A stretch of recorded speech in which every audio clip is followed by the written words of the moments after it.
kind of feel like it's more like the filmmaker's, responsibility to research a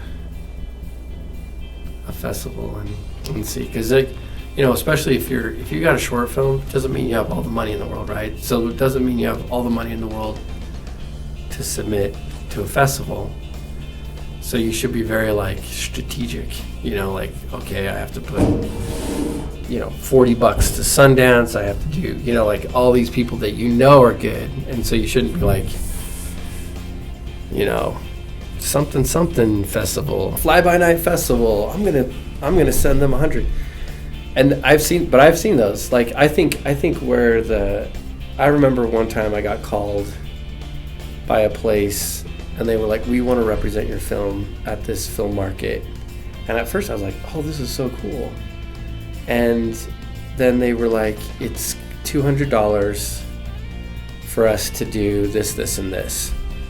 And they were on the phone with me, and it was at the time it was like, oh man, I don't want to pass up an opportunity. They picked me. But then I was like, I don't got $200, And so I think now I kind of obviously that's a scam, right?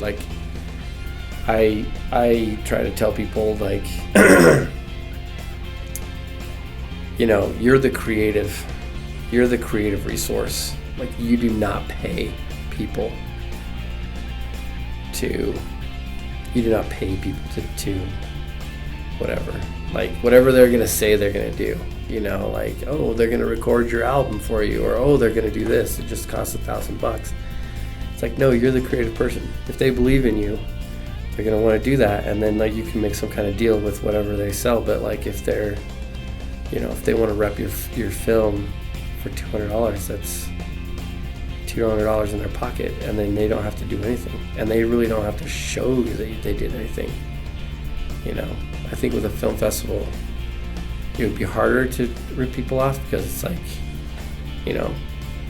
but there's definitely stuff out there.